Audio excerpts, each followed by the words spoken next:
I think most of you are training too hard and would actually see better progress from putting in less exertion, and all the things that a lot of people mistakenly have the belief that getting more flexible is gonna reduce injury risk, and those are the two things I'm gonna talk about in this video, and I've brought some studies to support some of the points I make. And other than that, I'm just gonna talk about some anecdotes that I've heard from other people, and the conclusion that I've come to from my own training and with my coaching of other people. And I think one of the main problems is that the Western culture has this idea that you always need to do more and more and more. And if you don't always get better in some way or increase the weight or push the intensity, it hasn't been a good session.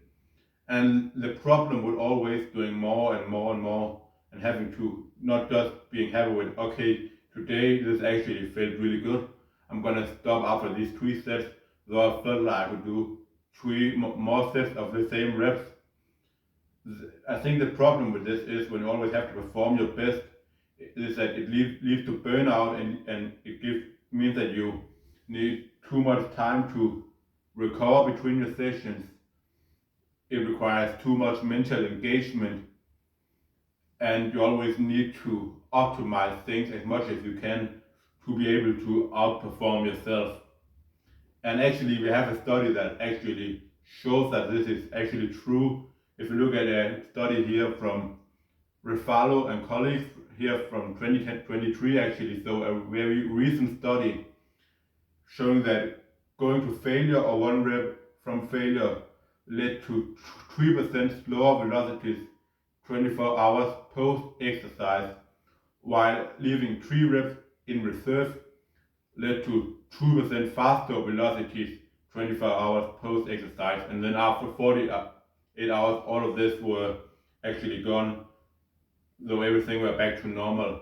But what this really showed was that actually leaving more reps from failure means that you're already recovered and actually able to perform better 24 hours later, which we will see in a lot of people who are able to make strength spots look very effortless, is that they actually, what they are good at is to really train smartly, and instead of just trying to go in and kill themselves every workout, they think about how they can set themselves up in the long run from when to when it's actually important for them to peak and lift heavy. And I'm not saying that you should never train hard, but you should probably choose your battles smartly instead of always going in with the objective to absolutely burn yourself down. And maybe instead of using the exertion and training hard as a marker of success, maybe instead you should train diligently, focused, and passionately. And I think those are 3 really key things that will lead to overall better trainings and better progress in the long run. So don't just go and kill yourself on deadlifts constantly, thinking that the only thing that matters is that you get close to failure. One thing I've started to incorporate myself as markers for success in my training, instead of the exertion and getting close to failure, is actually effortlessness and also precision as markers of as parameters for success, because those are 2 things that you can't hit those when you're going to close to failure. So the effortlessness is gonna come from making the things look perfectly, staying when you're squatting, staying actually in the quads, not starting to make it look like a deadlift. The same thing with precision is gonna be the same, being able to stick to your RPE, stick to your program, what the exercise actually requires to target a specific muscle. And if you start going close to failure, you actually are gonna make the exercise change and hit other muscles, so you can't hit these 2 parameters for success. I'm not saying it always has to be 100% perfect. You're gonna have weeks where you're gonna go to RP 8 or 9 or something like that on your program, and that can't be done with perfect form. We all know that, but I think actually most of the time it's good to leave room for improvement in your program. So especially early in the block, if you're running a 4 or 5 week block, then the first couple of weeks it might actually be better to undershoot the RPE, as long as you're able to actually perform better in the last week where you're gonna be gonna be need to perform at your best, where you have your expression week. So let's say you want to hit 190 kilo in something like a front squat in the last week of your block, and you're building up to like RPE 6, RPE 7, 8, then 9. You're gonna have almost a range where it's gonna be, you can do the minimal weight that is still gonna be stimulating you enough so that you're still getting a feel for a heavy enough weight and getting enough stimulation without regression, and you're gonna have a maximum weight that is gonna be recoverable. So in the first week, even though you have an RPE that is RPE 6, you can still go at maybe like a 5 to 10 kilo like span that is gonna be working fine, and you actually would maybe be better off choosing the lower end of that span, and maybe the same for the second week. Then for the third week, you might know that okay, an RPE 8 set, I know that for a deadlift or front squat, something like that, an RPE 8 is actually gonna leave my central nervous system pretty fried, and I might not be able to produce as much force the week after as if I stayed a little bit actually below RPE 8. So put a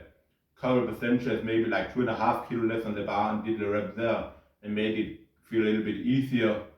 Then would actually be able to perform better the week after. So those are the kind of things you wanna have to think about when you choose how much weight you're lifting and thinking about in the long run. So the next thing we're going to take a look at is SRA curve, stress recovery and adaptation, and the different training qualities, because they're gonna have varying lengths depending on what qualities you're working on. So technique, speed, power, endurance, size and strength, and also for the different tissue, so muscles, tendons, ligaments, and also the central nervous system. Because something like technique training you can do very, very often because it doesn't require you to have high exertion. But let's say someone who wants to improve their dribbling in soccer, for example, and football, they don't need to have high exertion, need to be working at high intensities, but they need to practice really, really often to get that motor learning going. And it's something that is actually going to regress really quick. For example, you see swimmers when they don't have I've heard that when they have a training day off, like a day not in the water, then it's going to take 2 more days to actually get back to the same level of feeling, because you forget that feeling of water really fast. So that's a really good example of why we want to practice technique so often. Then we have the endurance, which is going to be the second fastest stress recovery adaptation curve, and it's usually just going to take about a day. Then we have speed, which is going to take 1 to 2 days, because this is still going to be somewhat heavy, but it's not going to be where you're not going to activate the most highest threshold motor units, because it's still working at so high velocities still, and able to produce the same amount of force for a longer time. Then we have power, which is further up on the strength curve, which is going to be shorter bouts of training, but still not as tiring as training for absolute maximum strength. That is going to take about 2 to 3 days to recover from that.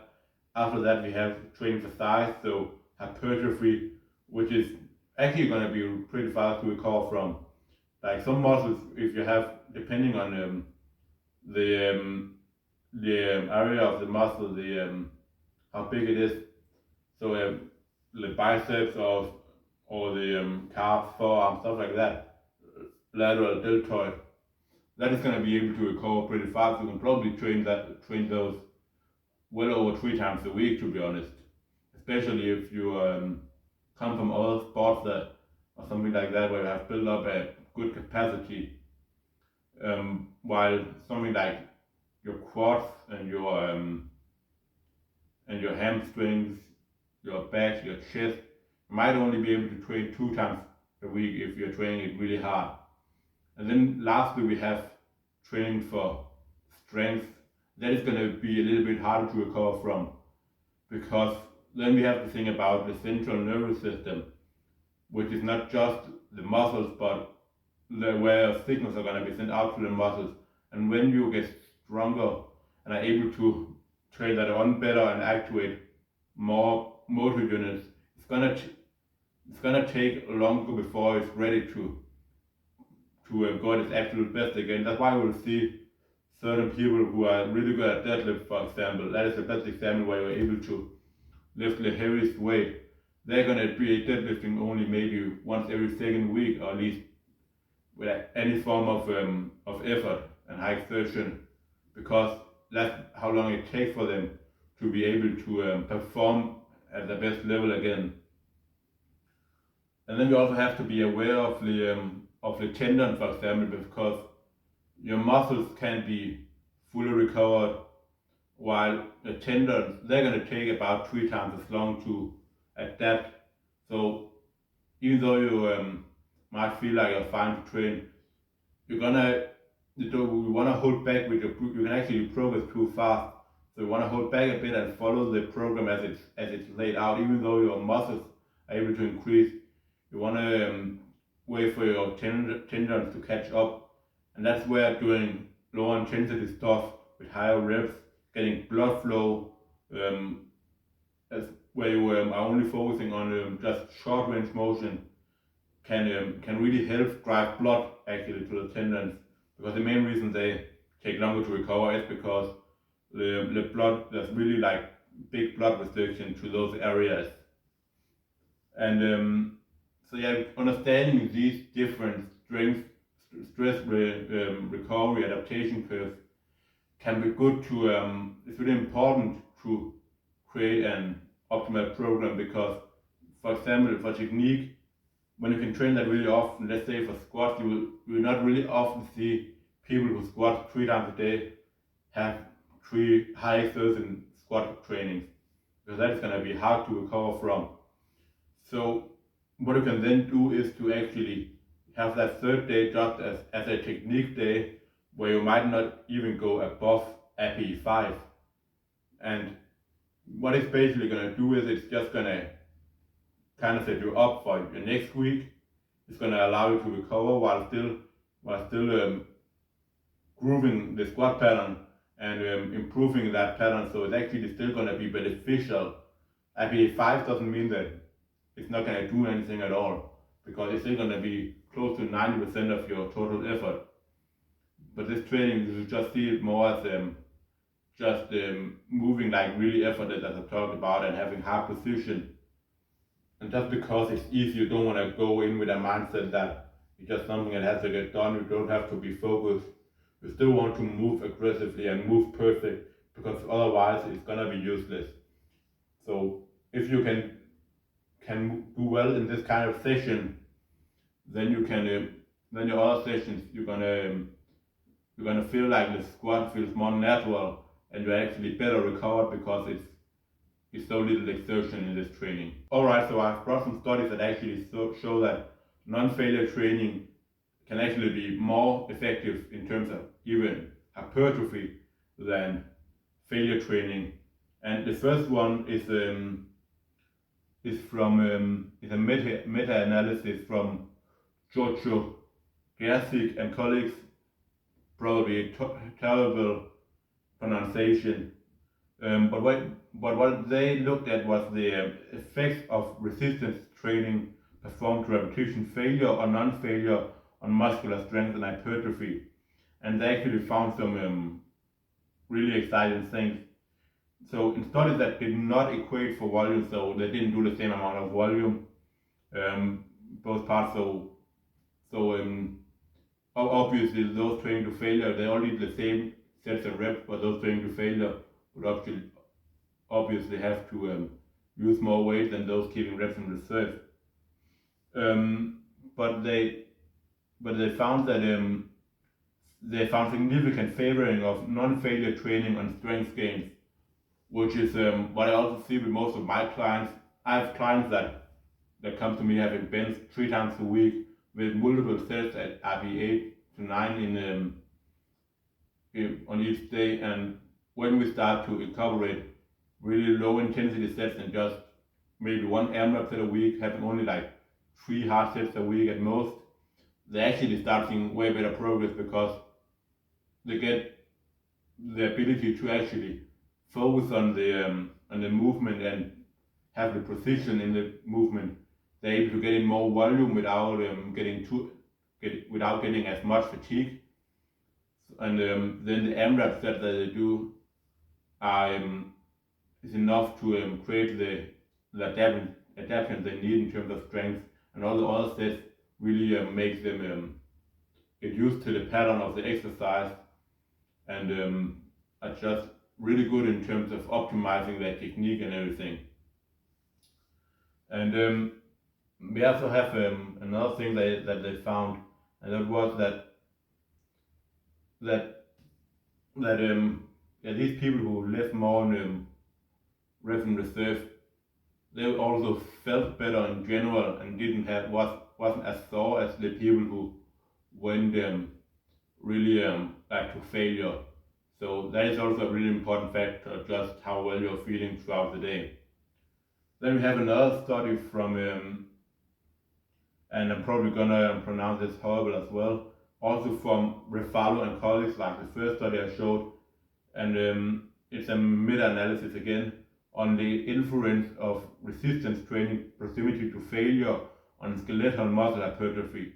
And they found that there's no advantage for either resistance training performed to momentary muscular failure versus non-failure for muscle hypertrophy, which is really interesting because we see all these people nowadays that are really into high intensity training and doing a low amount of volume, but then all things to failure.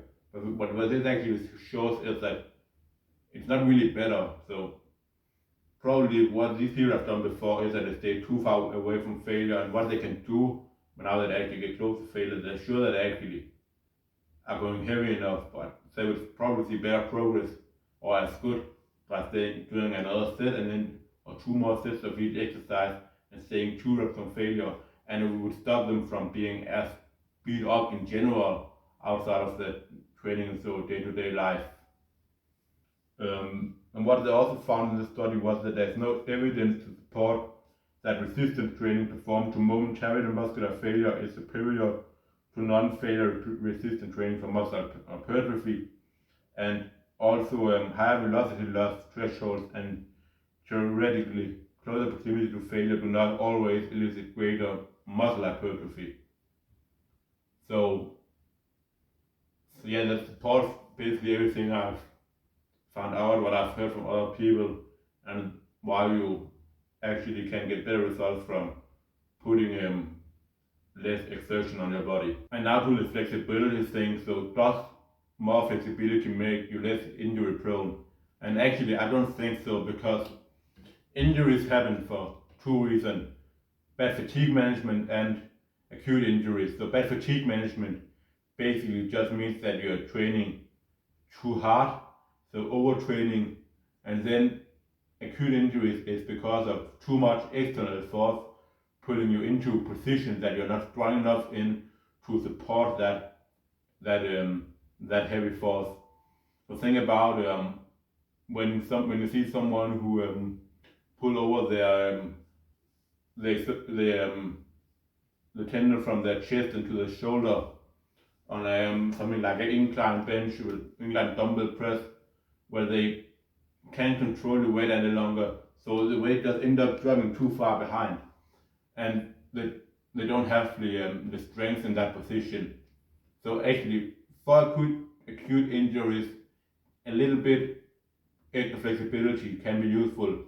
So getting more flexibility than is required from the exercise that you're doing. But then again, if you don't have the strength in that position, then it doesn't really matter, because all this exertion, like you're not used to having that much weight into those positions. So all that force is still gonna cause too much stress on your tendon or ligaments to support it. And I think until a certain point, more flexibility can be useful. I do support that people should be able to squat down as with the ass significantly below the or hips significantly below the knees, and also be able to touch the palms to the floor with straight legs or a full pike stretch. Have somewhat good external and internal rotation in the hips and the shoulders, but I don't think much more than that is necessary for the general population. And also, how much is going to help outside of that really depends on what you're going to do. Of course, if you're someone, a dancer or someone or gymnast who needs to be able to get down in the split or be able to get head to toe or some crazy position for to be able to do well in their sport, of course, then it's going to be more beneficial. But it doesn't mean it's not for the sake of having less injury risk that you're doing it, because you're still going to push your body into these extreme positions that you have obtained, that is your end range. So your end range is might be way better than someone else's end range, but you're both training in your end range. Even if someone doing an Romanian deadlift, that's the end range for this person, while for you, your end range is going to be when you're doing a Sergio Jefferson curl. So you're still going to have the same possibility to get injured. You're probably going to have less risk of getting injured with the same weight in just Romanian deadlift, because it's not close to your end range. But there's always going to be the same risk of getting injured when you get close to your end range. And also another thing, just look at the example of doing a deadlift at RP10, just a conventional deadlift. So for almost everyone, this is going to require no fucking flexibility at all, and everyone should be able to get into the position very easily. But if you perform a set of, let's say, 5 reps of deadlift to failure and try to do another rep that you can, and you're rounding your back like crazy, no matter how flexible you are, that's going to put a lot of exertion on your lower back tendons, on your glutes and your hamstring, all of that, and that is always going to be likely to cause an injury, like no matter how flexible you are, because it's just your muscle, they're just not strong enough to support that in those positions. And we actually have a really good common injury to look at that shows that injuries doesn't really most of the time happen in the end range, but more because of having to produce more force than we're capable of, and having to do it also over a longer period of time, or having to do it over a long period, so weeks and months of training too hard. And that is actually the most common injury you see in sports like football, running, stuff like that. And that is a hamstring injury, because when we look at that, you're never getting into a full stretch into an end range. So what we can see that that's a movement where you are really pushing hard into the ground, and then as you are actually putting force into the ground and starting to contract, that's when the injury happens. So it's because you have to exert so much force and that goes into the muscle that the injuries happen, and not because of a lack of flexibility. So I really don't think that getting more flexible is gonna be beneficial at all. So just to sum it up, should you stretch? I think that if you're really inflexible and can't get into the position I talked about, I think it's gonna be useful. Or if you need it for a specific sport or something, you just want to learn. Let's say you want to learn a stalker press, or you want to just get a split for the sake of getting a split. Yes, then you're gonna need to stretch, but it's as important to also strengthening instead, because being more flexible without having strength in those positions are just gonna cause injury risk when you get pushed into those positions with some more force on you. And so just be aware that to stay injury free is the best way to do that is through proper fatigue management and small gradual improvements over time. So that also ties together with what I talked about with not always putting training to failure, leaving room for improvement, and leaving so you will not be able to train at RPE 10 each week for the squat or the deadlift. You might be able to go hard once in a while, every 5 weeks, every 6 weeks, but most of your training should be far from that, because then you have the ability to improve and to recover in between sessions. And when you feel good, you can go a little bit harder. So that is basically all for this video. I hope you learned something good from it, and if you did, make sure to share with a friend, leave a like, subscribe, and I'll see you all later.